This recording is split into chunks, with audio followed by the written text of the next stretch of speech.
pas, le bout, elle est partie là-bas.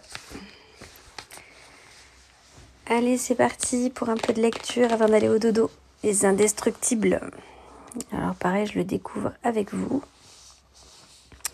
Coucou Raitol. Plus récent, 2004 celui-là. Donc bien sûr, je le remettrai sur YouTube, si vous voulez le réécouter une autre fois. Donc c'est parti. Je laisse les modos gérer le chat. Les Indestructibles.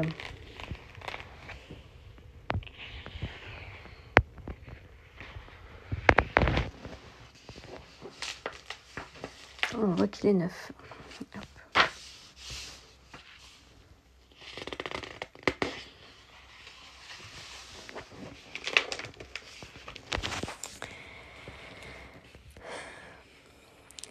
Il n'y a pas si longtemps, un petit groupe de héros mettait ses super pouvoirs au service de l'humanité, en déjouant les complots des méchants et en sauvant les innocents. Les membres de ce groupe s'appelaient Frozone, Gazerbeam, Elastigirl, mais le plus fort et le meilleur d'entre eux était Monsieur Indestructible. Le plus populaire des super-héros de Metroville travaillait toujours en solitaire. Un jour, lors de l'attaque d'une banque, Buddy, son plus grand admirateur, surgit grâce à ses bottes à réaction. Mais Monsieur Indestructible le renvoya. « Rentre chez toi, Buddy, je travaille seul. » Buddy ne l'écouta pas. Monsieur Indestructible réussit à sauver Buddy d'une explosion, mais l'un des cambrioleurs s'échappa. Puis un train dérailla et quelques personnes furent blessées. Ce jour-là devait changer pour toujours la vie des super-héros. Des super-héros. Les citoyens de Metroville pensèrent que les super-héros faisaient plus de mal que de bien. Dès lors, l'usage de leur pouvoir leur fut interdit.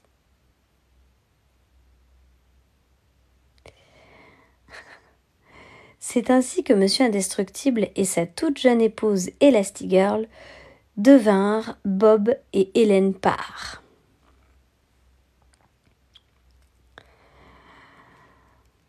Les années passèrent.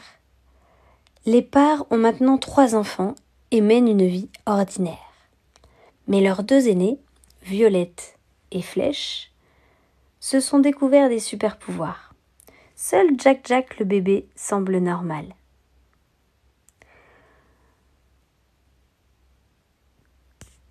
Comme leurs parents, les enfants n'ont pas le droit d'utiliser ces pouvoirs en public. À la maison, c'est une autre histoire. Flèche profite de sa super rapidité pour taquiner Violette, qui se rend invisible et active un champ magnétique.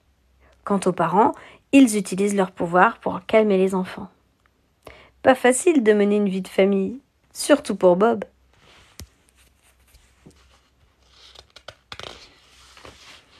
On est 650, bienvenue à ceux qui arrivent. On est sur la lecture des Indestructibles. Bob regrette vraiment le temps où il était un super-héros et où il pouvait sauver des vies. C'est pour cela qu'il finit par reprendre du service, mais en secret. En entraînant avec lui son ami Lucius, alias Frozone. Une nuit, alors que les 2 amis secourent les habitants d'un immeuble en feu, une femme les observe à leur insu. Mirage, une mystérieuse jeune femme, suit Bob et Lucius, puis elle téléphone à son patron. « Monsieur Indestructible est la personne qu'il nous faut », annonce-t-elle.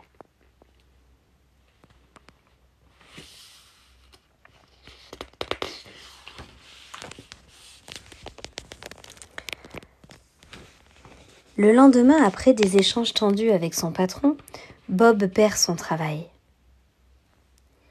De retour chez lui, il trouve un petit ordinateur dans son porte-documents. L'écran s'allume. « Bonjour, monsieur Indestructible, » dit Mirage. « Je présente une division top secrète du gouvernement. Et vos compétences uniques nous intéressent. » Elle lui explique qu'il s'agit de neutraliser un prototype de robot devenu incontrôlable. Et pour cette mission, Mirage offre à Monsieur Indestructible, de tripler son salaire actuel. Le temps des super-héros n'est pas révolu, Monsieur Indestructible, conclut-elle. Puis, le message s'autodétruit rapidement. J'arrive pas à parler ce soir, excusez-moi. Automatiquement.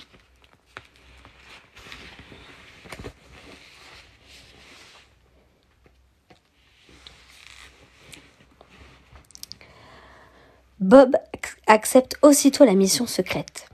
Il prend bien soin de ne pas révéler à sa famille qu'une fois de plus, il a perdu son emploi. Prétextant un voyage pour son travail, il se retrouve quelques heures plus tard à bord d'un étrange avion en route vers l'île de Nomanizan, une compagnie de Mirage.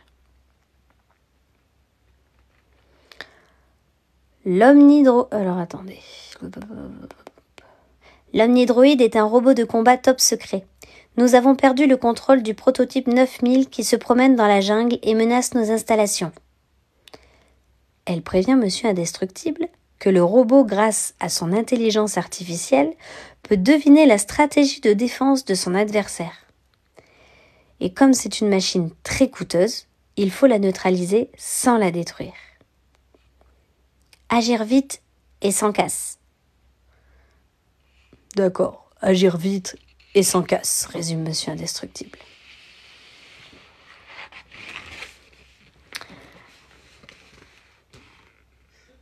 Adieu Bob Barr. Monsieur Indestructible est enfin de retour. Bien sûr, cela fait longtemps qu'il n'a pas combattu de robot rebelle. Il n'est pas en super forme.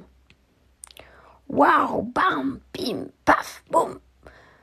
De leur quartier général, Mirage et son patron observent le combat sur un écran vidéo.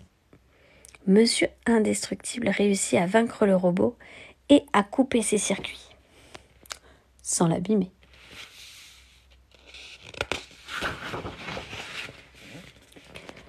Monsieur Indestructible a retrouvé sa raison d'être. De retour à Métroville, il fait semblant d'avoir une vie normale. Mais au lieu d'aller travailler, il s'entraîne. Bientôt, il retrouve sa forme de super-héros. Il commande un nouveau costume à Edna Mode, jadis la styliste attitrée des super-héros. Lorsque Mirage le contacte pour une nouvelle mission, Monsieur Indestructible est fin prêt et s'envole aussitôt pour Nomanizan, sans savoir ce qui l'attend. Il doit affronter un omnidroïde plus rapide, plus puissant et plus intelligent. Le robot anticipe chacune des actions de Monsieur Indestructible et triomphe du super-héros.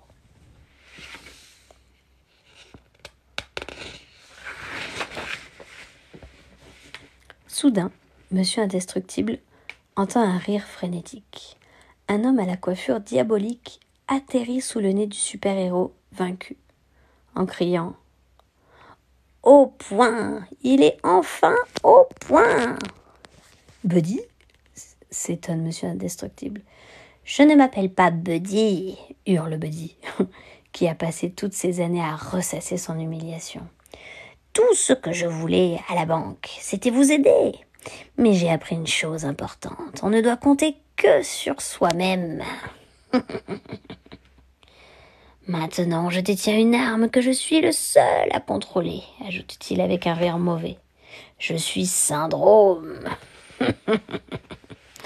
Sur ce, Syndrome précipite Monsieur Indestructible du haut d'une falaise, dans une rivière. Et pour en finir avec le super-héros, il lâche une bombe dans l'eau.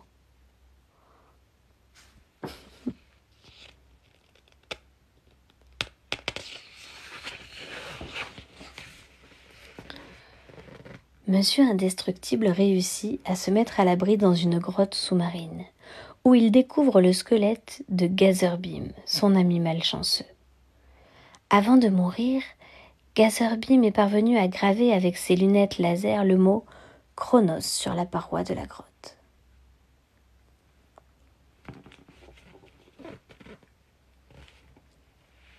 Monsieur Indestructible quitte la grotte et se faufile jusqu'au quartier général de Syndrome et à son ordinateur central.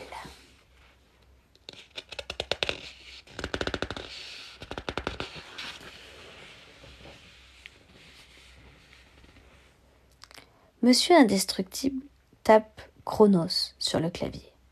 C'est le mot de passe de Syndrome qui donne accès à ses fichiers. Sur l'écran apparaissent les anciens super-héros, tous ses amis. Monsieur Indestructible comprend que Syndrome les a détruits en testant son omnidroïde sur eux. Sa machine infernale est parfaite et il projette de la lancer sur Metroville. Soudain, le costume de Monsieur Indestructible se met à biper. Il ne sait pas pourquoi, mais il sent qu'il est temps de filer. Trop tard! Les gardes de Syndrome sont là et s'emparent de lui. Tchou, tchou, tchou, tchou, tchou, tchou.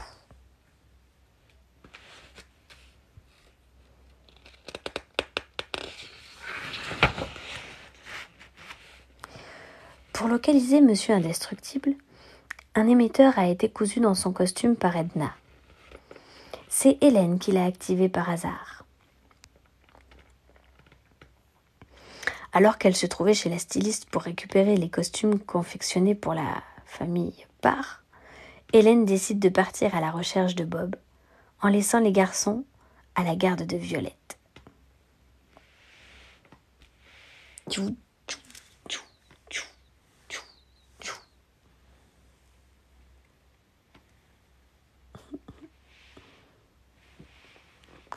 Mes flèches découvrent leur nouvelle tenue et le voilà qui sillonne la maison à la vitesse de l'éclair, dans son costume super rapide. Quant à Violette, son costume devient transparent lorsqu'elle devient invisible. « Ça suffit, vous deux !» crie Hélène.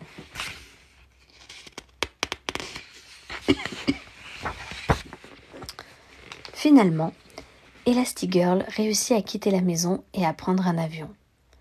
L'île de Nomanisant est déjà en vue, quand elle découvre que Violette et Flèche sont à bord. « Vous avez laissé Jack tout seul ?» s'étrangle leur mère. Et bien sûr, chacun rejette la faute sur l'autre. Violette, indignée, répond « On a trouvé une babysitter, bien sûr. Tu me prends pour une irresponsable totale ?»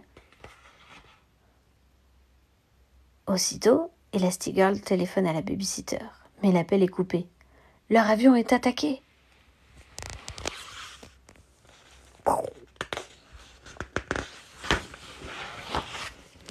Au quartier général de Syndrome, Mirage annonce « La cible a bien été détruite ». Monsieur Indestructible est anéanti, car il sait que sa famille est à bord de l'avion. Syndrome ricane. « Allez, tu t'en remettras. Après tout, tu préfères travailler seul, non ?» Mais Syndrome a sous-estimé Elastigirl. Elle se transforme en parachute et pose les enfants en douceur sur l'océan. Puis elle prend la forme d'un bateau, propulsé par les jambes super rapides de Flèche. Il fonce vers l'île au secours de Monsieur Indestructible.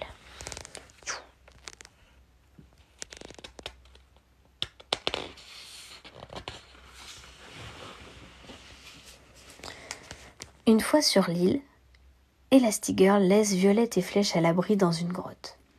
S'il y a un problème, servez-vous de vos pouvoirs. Maintenant, elle doit s'introduire dans le quartier général pour sauver son mari.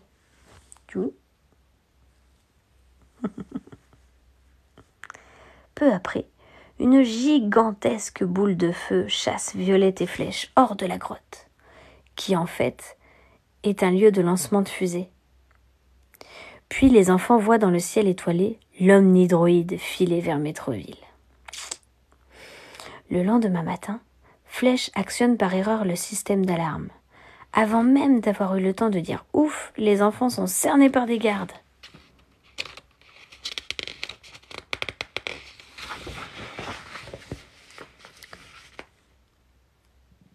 Souviens-toi de ce qu'a dit maman !» murmure Violette. « Cours !» Les gardes sont désormais désorientés.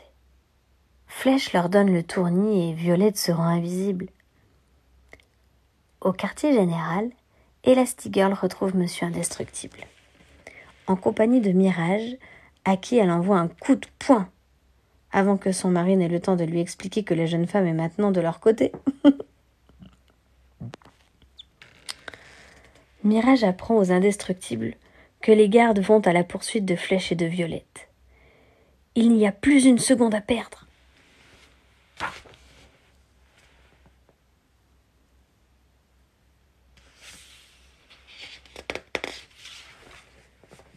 Elastigirl et Monsieur Indestructible s'enfuient dans la jungle. Soudain, Violette et Flèche surgissent à l'intérieur d'une grosse bulle qui les protège. « Papa, maman !» s'écrie Violette. L'heure n'est pas encore aux retrouvailles, car les gardes de Syndrome veillent. Les Indestructibles s'unissent, mais le diabolique inventeur les capture grâce à son rayon immobilisateur. Au quartier général, Syndrome se fait un plaisir de dévoiler ses plans aux prisonniers. L'omnidroïde est en route vers Métroville. Il y fera une apparition terrifiante, il sèmera le chaos, il y fera tout péter. Et quand tout espoir sera perdu, Syndrome surgira et sauvera la population. Je serai plus populaire que vous ne l'avez jamais été. Sur ces mots, Syndrome quitte l'île où il laisse les Indestructibles.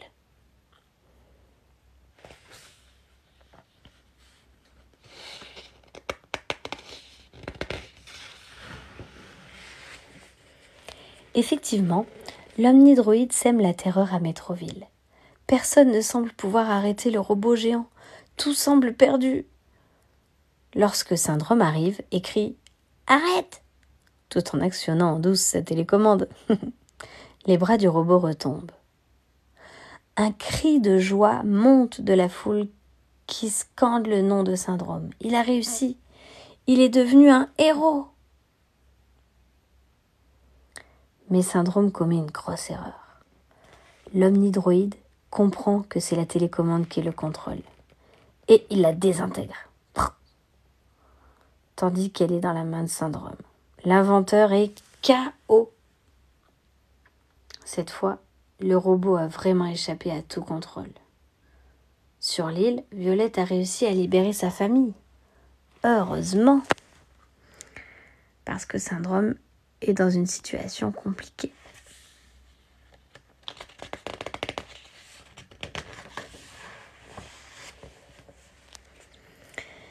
Et les Indestructibles ont aussitôt sauté à bord d'une fusée en direction de Métroville. À peine arrivé, Monsieur Indestructible annonce qu'il affrontera seul l'omnidroïde. Elastigirl est furieuse. « Je ne veux pas risquer de te perdre à nouveau. Je ne le supporterai pas, dit-il. » Surprise et émue par cet aveu, Elastigirl répond doucement. « Il vaut mieux que nous fassions équipe. »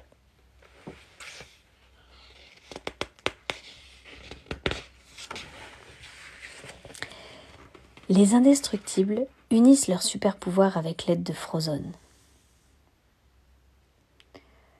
Monsieur Indestructible se saisit de l'un des bras du robot qu'il tord, tandis qu'Elastigirl appuie sur le bouton de la télécommande. Le bras part en fusée sur l'omnidroïde qui s'écroule et explose. Balaboum. Tchac, boum, Quelle belle équipe de super-héros. Les super-héros ont réussi. Ils ont mis l'omnidroïde hors d'état de nuire. La foule leur fait une ovation. Mais les Indestructibles ne sont pas au bout de leur peine. En rentrant chez eux, ils découvrent que Syndrome a enlevé Jack-Jack pour se venger. Il est en train de filer vers son avion. Aussitôt, la famille s'organise.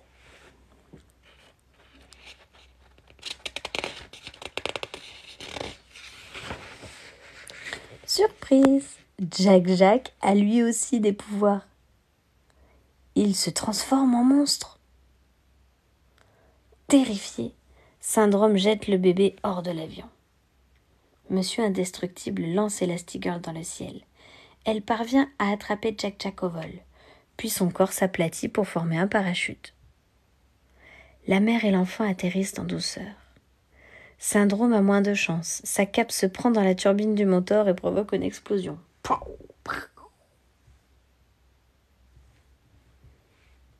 C'est la dernière fois que les Indestructibles voient Syndrome. Mais ce n'est pas la dernière fois qu'ils affronteront le danger. Désormais, ils n'auront plus à dissimuler leur pouvoir. Les Indestructibles forment vraiment une super famille.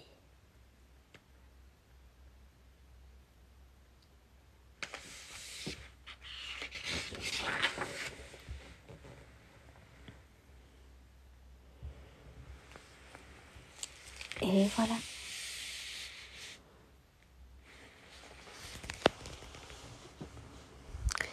C'était les Indestructibles.